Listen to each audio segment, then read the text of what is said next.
직분자 우리 교사 새벽기도 이틀째 시간인데 성령의 능력으로 사역하라, 그런 주제로 말씀 전하겠습니다. 먼저 인사하겠습니다. 반갑습니다. 아침에 뵈니까 너무 아름답습니다. 성령의 능력으로 사역하라, 그런 주제로 말씀 전합니다. 자, 오늘 본문은 예루살렘 교회 이제 창립 멤버들 120명이 마가의 다락방에 모여서 함께 합심으로 기도하는 그런 이야기입니다. 어제 우리 말씀 들었죠. 예루살렘 교회의 가장 큰 특징은 뭐라 그랬어요? 예루살렘 교회 성도들은 기도에 열심이었던 사람들이었다. 그러니까 예루살렘 교회 부흥의 모든 역사는 성도들의 기도에서 시작됐다, 이렇게 말씀드렸고, 또 우리나라 이 한국 개신교 역사에서 가장 큰 부흥이 일어났던 평양 대부흥운동도 두 여선 교사님의 기도에서 시작됐다. 학자들의 연구 결과예요. 그 말씀을 어제 드렸습니다. 그래서 우리 교회 성도들이 더 기도하는 성도님들이 많아져야 된다, 그런 말씀을 전했습니다. 자, 오늘도 보면은 성도들이 오순절날 120명의 성도들이 모여서 기도하는 이야기로 시작되고 있어요. 기도를 하고 있는데, 기도하는 그날, 그 오순절날 약속하신 성령이 강림하셔가지고 그 120명의 성도들 한 사람 한 사람이 성령 세례를 받고 성령 충만함을 받는 그런 은혜스러운 이야기입니다. 자, 구약 시대에는 성령이 모든 사람에게 임하지 않았죠. 구약 시대에는 하나님께서 특별히 택하셔가지고 일을 맡기신 사람들에게만 성령이 임했습니다. 그래서 예를 들면 뭐 제사장이라든가 어떨 때 왕에게도 성령이 임했고, 또 선지자에게 성령이 임했고, 나머지 일반 백성들에게는 하나님의 영이 임하지 않았어요, 구약 시대에는. 그런데 이제 우리가 성경을 읽어보면은 요엘서라든가 에스겔서라든가 에레미야서, 요새 이제 새벽에 에레미야서를 공부하고 있는데, 여기에 보면은 마지막 때에는, 말세에는 내가 나의 영을 모든 사람에게 부어주시겠다고 하나님 약속을 하셨습니다. 이제 그 약속이 성취된 날이 오늘 바로 이 날이에요, 오순절날. 대표적인 말씀이 요엘서 2장 28절입니다. 한번 읽어보겠습니다. 시작.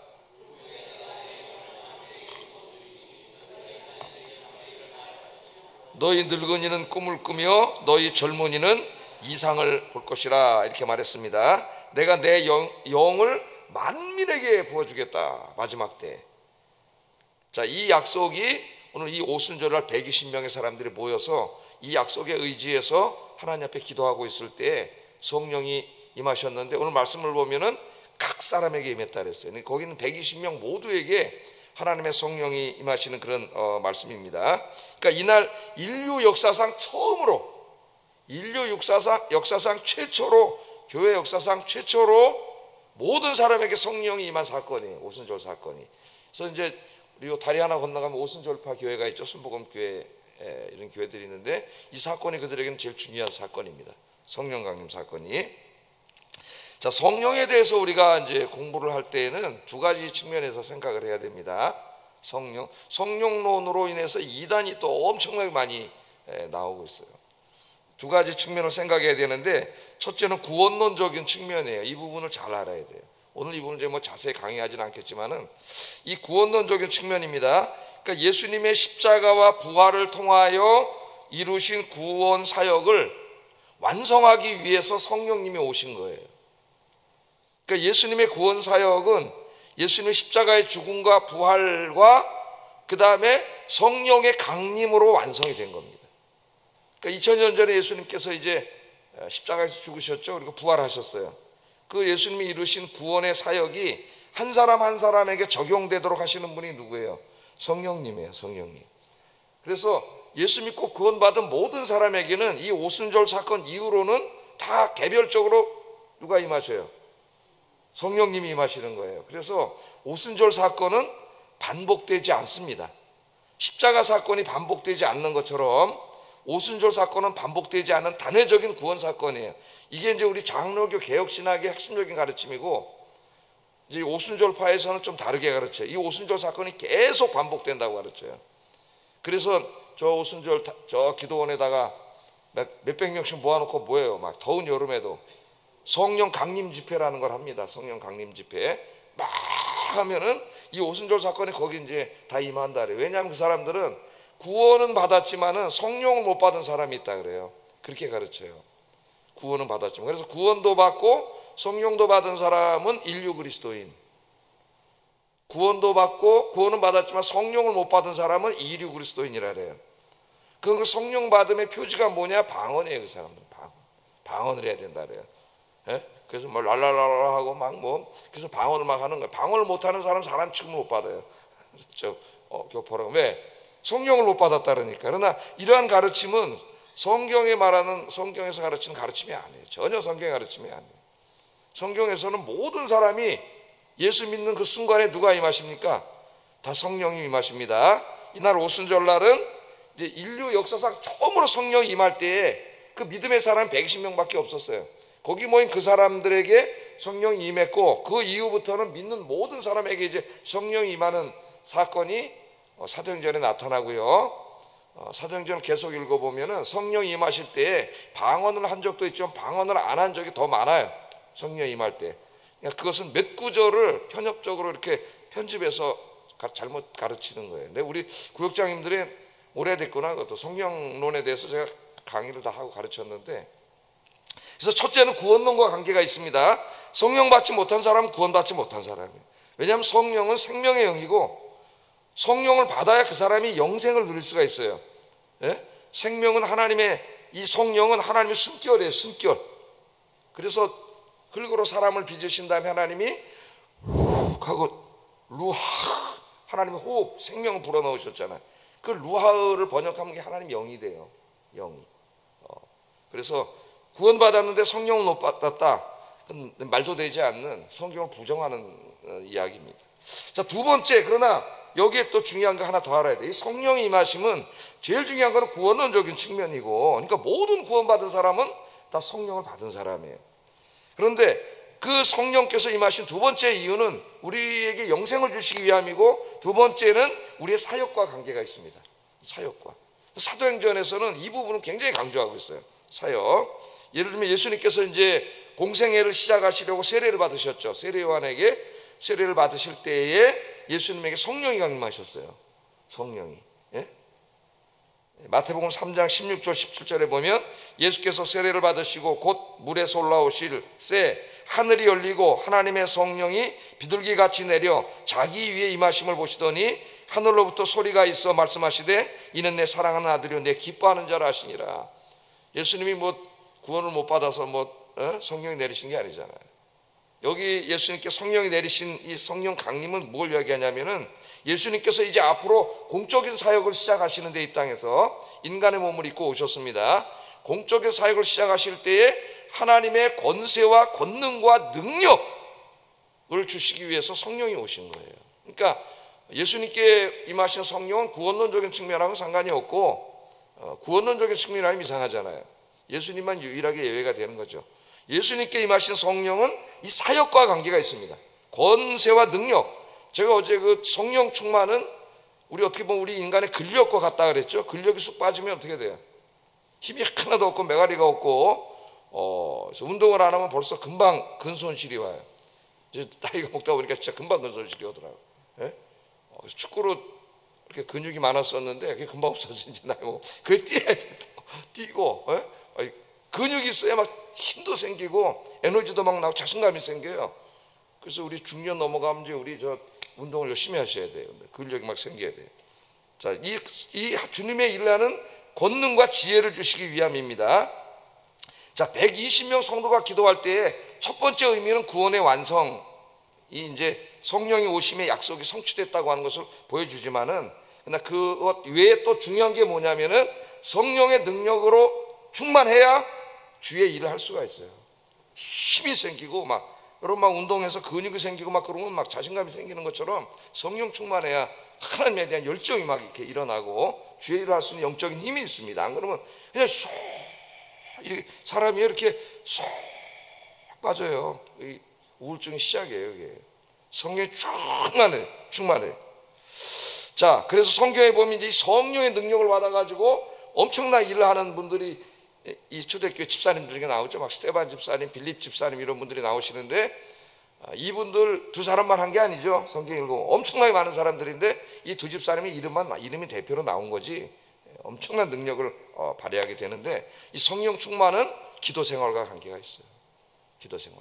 기도하지 않으면 성령 충만할 수가 없습니다. 이 기도 생활과 관계가 있다. 자, 그래서 하나님께서는 성령 강림, 성령이 임재하시고 성령 충만한 사람들을 통하여 복음을 전하게 하시고 교회를 세우고 하나님 나라를 확장시켜가는 일을 하시는 그 전체 내용이 사도행전이에요. 사도행전. 자, 그럼 한번 말씀 빨리 한번 묵상해 보겠습니다. 이 오순절날 성령이 임했는데, 오순절은 이제 다른 말로 하면 또 77절이라고도 하고, 또 보리농사 거두는 날이기 때문에 맥주절이라고도 합니다. 또 오순절이라고 하는 것은 6월절부터 77은 49, 7하면 50일째 되기 때문에 오순절이라고 돼요. 그래서 77절, 맥주절, 오순절은 다 같은 날이에요.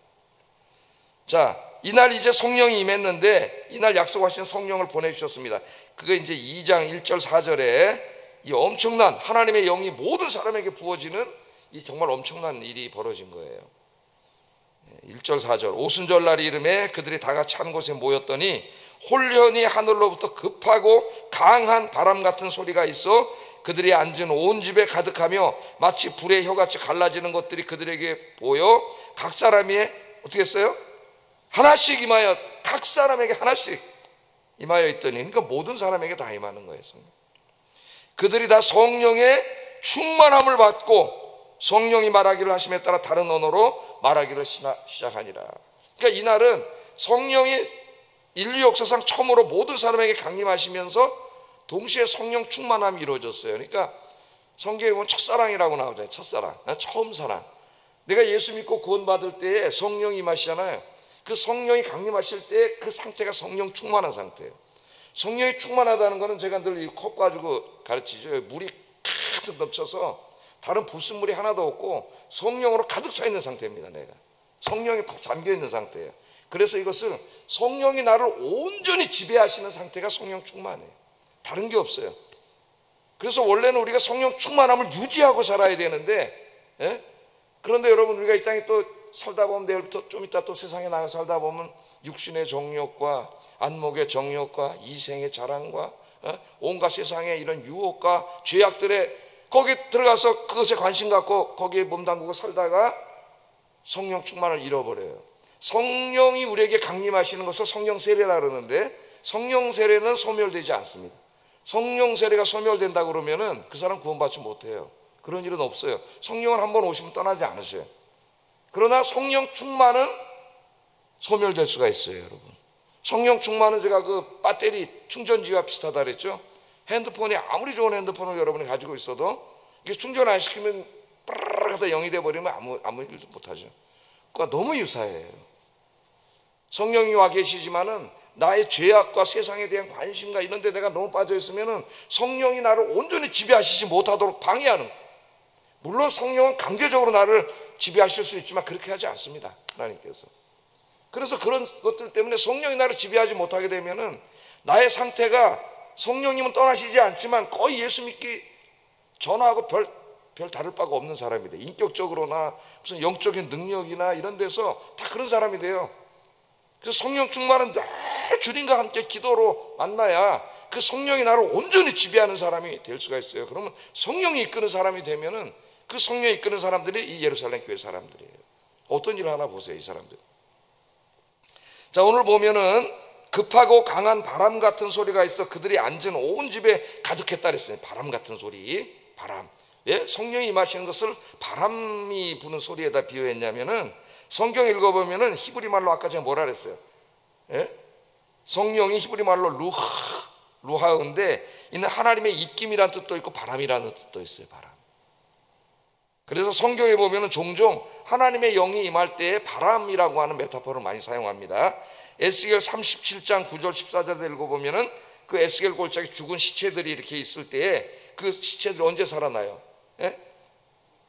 바람이 생명의 바람이 확 불어올 때 살아. 그 바람이 뭐예요? 하나님의 영이에요. 하나님의 영이 임하시는 것을 바람이라고 그렇게 표현을 했습니다.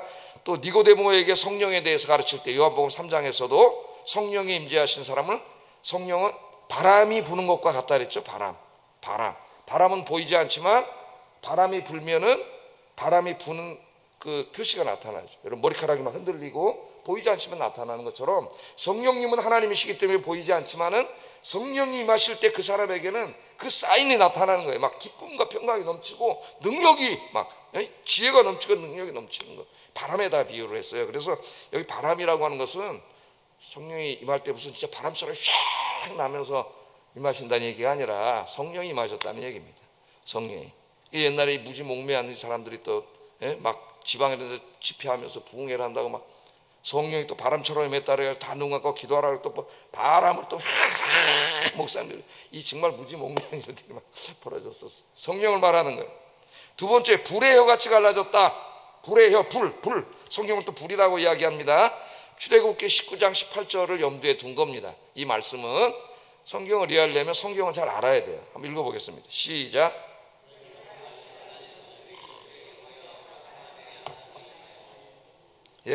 여기 보면은 시내산에서 언약식을 맺죠. 이스라엘 백성들 하나님의 언약 백성을 삼습니다. 나는 그들의 하나님이 되고 그들은 하나님의 백성이 되는 엄청난 축복의 언약식을 맺을 때에, 그리고 이제 그 언약 백성들은 어떻게 돼요? 하나님 말씀대로 살아야 되죠. 하나님은 하나님이 역할을 해주실 거예요.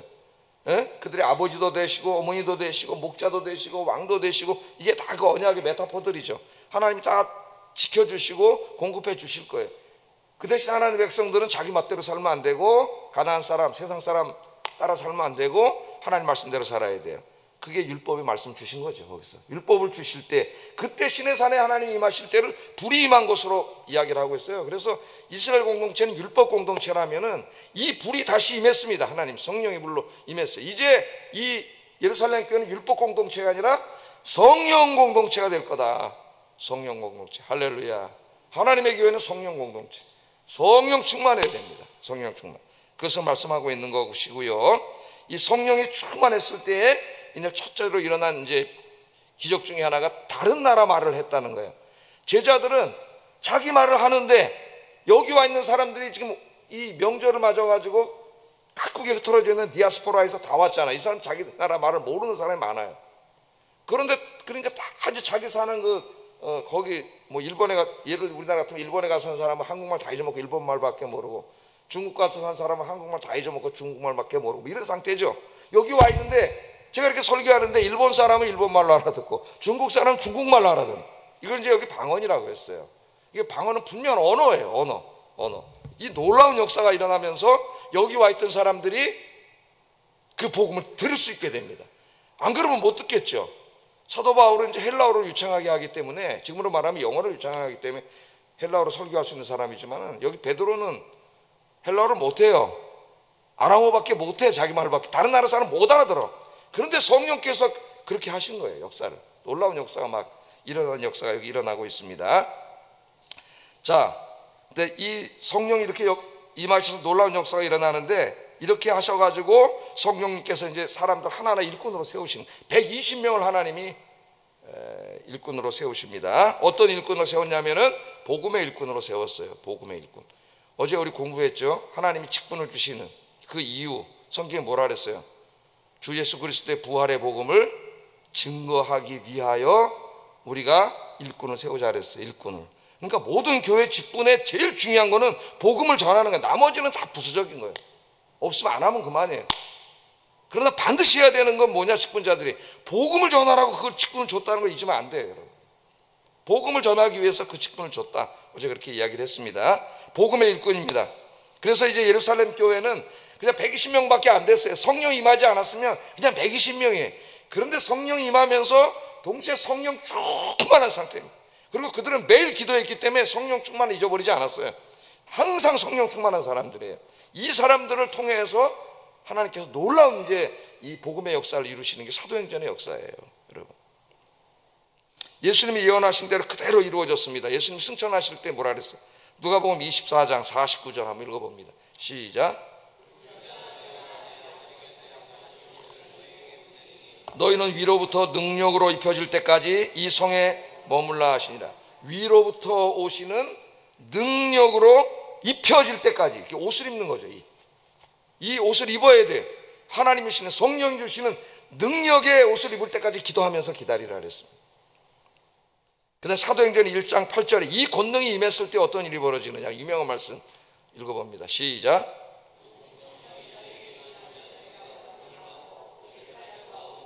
사마리아와 땅끝까지 이르러 내 증인이 될 것이다.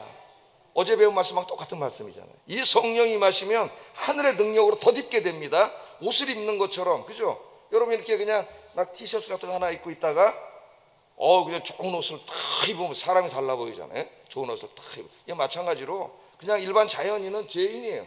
아무 능력도 없고, 뭐 저 같은 사람 뭐 그냥 성령의 능력이 아니면은 아무것도 보잘거 없는 거죠. 예? 뭐 제가 뭐 키가 막 이만해, 막 잘생기고 막 잘은 생겼는데 하여튼 키도 뭐 이런 건 아니잖아요. 예? 보잘것 없어요. 그러나 하나님의 능력이 덧입혀질 때에는 전혀 다른 사람이 되는 거예요. 예? 좀 멋있는 사람이 되고 능력이 되는 거예요. 그래서 이 하나님이 약속하신 대로 능력이 덧입혀지면 그때 나타나는 특징이 뭐냐면은 주 예수 그리스도의 십자가 부활의 복음을 전하는 자가 된다는 거예요. 복음을 전하는 자. 그래서 이 성령을 사역적인 측면에서 굉장히 강조하고 있어요, 사도행전은. 자, 여러분은 다 이미 성령 받은 분입니다. 성령이, 내가 예수 믿을 때 성령이 나에게 강림하는 것을 성령 세례 받았다는 다 그랬죠. 그 세례 받은 거예요. 그러나 성령 세례 받은 상태에는 누구나 성령 충만해요. 배터리가 충만할 때입니다. 그때 첫사랑이에요. 그게 막 뜨겁고 주님을 위해서 막 목숨까지도 바칠 수 있을 것 같고 그럴 때인데, 이 계속 이 배터리를 충전시키지 않으면, 기도를 통해서 충전 안 시키면 이게 다 방전돼 가지고 나중에 정말 아무 열매가 없는 인생이 돼버려요. 예? 그래서 이 계속 예수 믿으면서 기도를 해야 주님 앞에 갈 때까지 모세처럼 눈이 어두워지지 않고 기력이 쇠하지 않는 사람이 되지, 그렇지 않으면 그냥 이렇게 되면 안 되고, 여러분 죽을 때 모습이 가장 성령 충만하시기를 주의 이름으로 축복합니다. 그런 사람이 되어야 되지 않겠어요, 여러분? 죽을 때까지. 자, 이 제자들이 나가서 복음을 전했는데 어떤 복음을 전했느냐? 11절 말씀 한번 읽어보겠습니다. 시작. 예, 이 각 언어가 방언이에요. 그냥 제가 한국말로 하는데 막 이게 미국 사람한테 영어로 들리고, 독일 사람한테 독일어로 들리고, 일본 사람한테 일본어로 들리는 이 역사는 누가 하는 겁니까? 예, 지금 우리가 조금 이해할 수 있잖아요. 이게 AI가 있어가지고 통역기 이렇게 틀어놓으면 어떻게 해요? 그럼 요게 다 해주잖아요, 절로. 비슷한 원리라고 생각합니다. 성령께서 통역기, 통역을. 그러니까 이 방언이 막 그냥 막 와랄라 샬랄라 이런 게 아니에요. 예, 이 언어라는 걸 우리가 알 수가 있고요. 이 사람들이 각 언어로 하나님의 큰 일, 하나님이 행하신 큰 일에 대해서 이야기했다 그랬어요.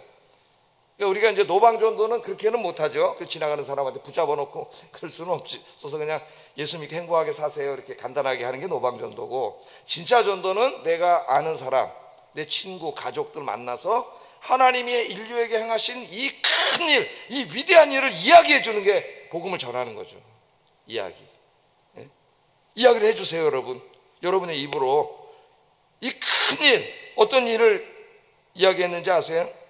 하나님은 온 우주와 생명을 창조하신 살아계신 하나님입니다. 그 하나님 여호와 하나님입니다. 네?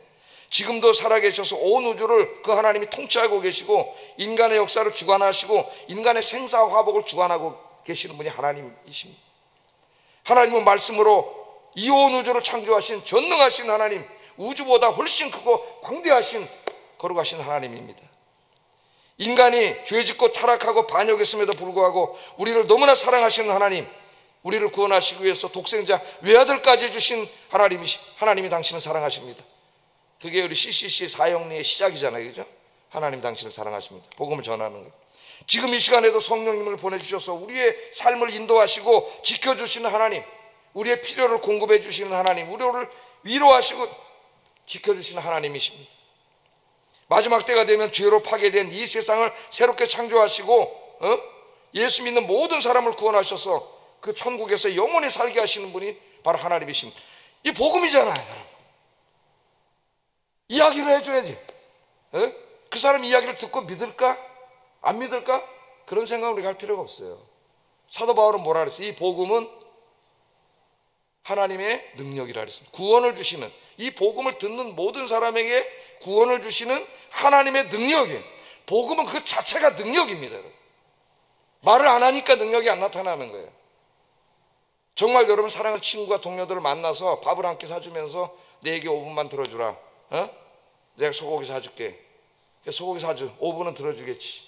소고기가 비싸니까 삼겹살 사줄게. 그래가지고 5분만 들어줘라. 그래, 한번 해봐. 뭐야? 내가 믿는 하나님에 대해서 너에게 이야기하고 싶어. 반드시 하나님 믿어 행복하게 사는데 내가 너 너무 사랑하기 때문에 한번 해봐. 그 5분 동안 한 3분만 해도 되잖아. 여러분의 간증과 함께 섞어서 준비를 해놔야 돼. 준비를 한번 이야기해보세요. 예루살렘 교인들은 이 성령 충만해가지고 이 복음을 매일 배웠잖아요. 교회 가서. 이게 안전하고는 견딜 수가 없었어요. 그냥 나가서 불쌍하잖아. 너무 불쌍해. 저 사람들이 저 돈이 단지 알고 저렇게 살다 지옥 갈 사람들인데 만나서 전도를 해가지고 엄청난 3,000명 5,000명 놀라운 역사가 일어난 거예요. 이 제자들은, 예루살렘 교회 성도들은 성령 충만하기 전에는 복음 전하는 일, 교회를 세우는 일, 이웃을 사랑하는 일에 관심이 없었습니다. 오직 자기 자신, 자기 민족의 정치적 회복에만 관심이 있었어요. 성령 받기 전에는. 그래서 사도행전 1장 제일 처음에 보면은 예수님이 승천하시기 전에, 그러니까 아직 성령이 임하시기 전에 예수님이 이제 승천하시려고 그러니까 뭐라고 물어봤습니까? 우리나라가 언제 정치적으로 회복됩니까? 우리나라가 로마로부터 언제 해방됩니까? 이걸 물어봤어요. 그때까지도. 한번 읽어볼까요? 사도행전 1장 6절 한번 읽어보겠습니다. 시작. 회복하심이 이때니까 관심이, 물론 이해는 됩니다. 나라를 빼앗겨서 독립되지 못하고 오랜 동안 나라가 없이 살아왔으니까 정말 우리나라가 회복되는 게 이때입니까? 여기만 관심을 가졌던 사람들입니다. 승천하시기 직전까지도. 그런데 성령이 임했더니 하나님 나라와 복음에 대한 관심을 갖게 됐다는, 인생의 목적과 비전이 완전히 바뀌었어요. 사도 바울처럼. 사도 바울이 깨달았잖아요. 이 땅의 지식, 돈, 권력, 그 모든 게 배설물 같은 것들인데 이제까지 내가 그 배설물을 끌어안고 그걸 제일 소중히 여기고 살았으니 얼마나 한심한 사람이냐. 내가 이제 다 그걸 배설물로 여긴다 그랬는데 오늘날 그리스도인들은 그거를 막 너무 귀하게 여기고 끌어안고, 오히려 하나님과 하나님 주신 사명은 저 내팽겨 쳐버리고 그것만 끌어안고 살라는 거죠.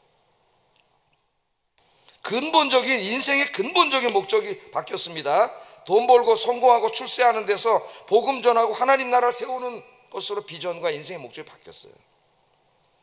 자, 이 누가는 오순절날 예루살렘을 방문해서 이 복음을 들은 이 놀라운 사건, 수많은 나라에서 왔는데 유대인들이지만 아람어를 그 당시 유대어가 공통어가 아람어예요. 아람어를 알지 못하는 이 사람들이 성령의 도우심으로 다 통역을 해주셔가지고 다 들었단 말이에요, 복음을. 그래서 이 사람들이 돌아가서 자기 동네에다 교회를 세우는데 로마 교회도 이때 세워진 거예요. 바울이 세운 게 아닙니다, 로마 교회. 바울이 가기 전에 로마에 이미 교회가 있었어요. 근데 오늘 여기 온 사람들 명단이 9절부터 11절에 나와요. 그 나라 어디서 왔느냐. 여기 보면 로마가 나와요. 이때 복음을 듣고 돌아간 사람이 로마에 가서 자기 가족부터 구원시켜가지고 교회를 세운 거예요. 한번 이 9절 11절 보면 지도를 한번 보겠습니다. 놀라운 일이 벌어져요. 자, 저 가운데 예루살렘이에요. 지금 여기 나온 지명이 저렇게 되어 있습니다. 부채꼴로 쭉 원으로 그려서 어떻게 돼요? 전 세계 열방에서 온 사람들이에요. 그러니까 이사야서 2장이나 이사야서를 쭉 읽다 보면은 마지막 때 이사야가 환상을 보는데 저 예루살렘 성으로 저 나라의 수많은 사람들이 어떻게 해요? 다 몰려와서 거기서 하나님을 예배드리고 율법의 말씀대로 살고 그런 환상을 봅니다, 이사야가. 그러니까 이사야가 본 환상은 구심력적인 거예요. 예루살렘 성으로 다 몰려오는 거예요, 세계 사람들이. 세대주의적으로 성경을 해석하면은 사람들이 다 예루살렘으로 가야 돼요. 예루살렘 교회도 없는데 거기 뭘 다 가겠어요. 근데 이 말씀이 저걸 보세요. 저 오순절 날 전날 이렇게 왔잖아. 6월절 행사하고 왔다가 저기서 복음을 듣고 이제 어떻게 됩니까? 이게 갔어요. 이 구심력적인 게 이제 어떻게 됩니까? 다시 원심력적으로 가는 거예요. 이 중심에서 이제 멀어지는 거예요. 가서 교회를 세우는 거죠. 저것을 자기 비전으로 삼았던 사람이 사도 바울입니다. 그래서 사도 바울은 굉장히 창의적인 사람이에요. 이사야서를 읽다가 그 이사야의 소명을 자기의 소명으로 받았어요, 사도 바울이. 그래서 예루살렘 성으로 수많은 사람들이 몰려와서 하나님을 예배하는 것을 창의적으로 자기가 받아들였습니다. 그래서 이제 그 사람은 어떻게 해요? 이걸 원심력적으로 적용을 해가지고 자기가 저 지역으로 다 갔죠. 다 돌아다니면서 저기다가 성전을 지었어요. 그 성전이 뭐예요? 에클레시아의 교회. 교회 가져서 이사야의 그 환상은 이 구심력적인 환상, 하나님의 성전으로 문자적으로 보면 예루살렘으로 몰려오는 거죠. 그러나 이것이 문자로 예루살렘에 오는 것이 아니라 그 성전을 전 세계 지음으로 그 마지막 때 수많은 사람들이 하나님의 성전으로 몰려오는 그 비전을 이룬 거죠. 지금 전 세계 교회가 있잖아요. 우리 아인교회. 그 사람들 주일마다 올라오잖아요. 이사야의 비전이 이루어진 거예요. 그래서 성령 임하신 가장 중요한 이유가 바로 저 일을 하라고. 여기가 중심이 돼가지고 여기서 은혜 받고 성령 충만한 여러분들이 이제 어떻게 돼요? 전 세상으로 나가가지고 여러분 가족과 친구들에게 가서 복음을 전하면은 그 사람들이 예수 믿게 되고 그래서 이것이 원심력적으로 이루어지는 이러한 역사를 일으키는 우리 아영교회 성도님들이 되시기를 주의 이름으로 축복합니다. 그래서 이제 여기에서 하나님 나라가 이루어지는 모형이 나와요. 왜냐하면 여러분 바벨탑 사건 이후에 하나님 어떤 벌을 주셨어요? 그때 전까지는 언어가 하나였습니다. 그 언어를 확 흐트러 버렸잖아요. 그 말이 안 통해요, 사람들이. 그런데 이날 어떤 일이 벌어졌어요? 모든 사람이 의사소통이 됩니다. 언어가 하나가 됐어요. 이날 성령이 임한 목적이 뭐냐? 바벨탑 사건 이전에 인류의 축복의 역사, 하나님 나라를 이루는 거예요. 이렇게 해서 한 사람 한 사람 전도해서 이 땅에 하나님 나라를 이루는 것이 바로 성경을 보내주신 중요한 목적이고 이 교회를 세우신 중요한 목적입니다. 근데 이거를 지금 잊어버려고 하고 있어요. 그냥 교회가 잘 져놓고 그냥 시원하게 하고 음악 탁 나오고 무슨 와서 이렇게 명상하고 마음 평안함 얻고 뭐 이런 데가 돼버렸어요. 예? 그런 건 좀 힌두교. 예? 개인의 명상하고 이런 개인적인. 교회는 정적이지 않습니다. 교회는 다이나믹하고 동적이에요. 성령 충만한 사람들은 가만히 있을 수가 없어요. 성령 충만해서 여러분 이 복음 증거하고 이 땅에 하나님 나라 이루는 일에 하나님의 손과 발이 되어서 쓰임 받기를 주의 이름으로 축복합니다. 기도하겠습니다. 교회는 성령의 공동체입니다. 교회는 성령이 이끄시는 공동체입니다. 성령님은 성령 충만한 사람들을 통해서 교회를 이끌어 가십니다. 성령 충만한 그리스도인이 되게 해주세요. 기도하시고, 두 번째, 성령님이 우리 안에 찾아오심의 목적은 우리에게 영적인 권능을 주셔서 하나님의 행하신 위대한 일을 전하게 하기 위함입니다. 성령 충만하여 복음 전하는 사람이 되게 해주세요. 세 번째, 온 세상을 구원하여 하나님 나라를 완성하려는 하나님의 비전을 나의 비전으로 삼고 이 위대하고 가슴 벅찬 일에 쓰임받는 사람이 되게 해주세요. 기도하겠습니다.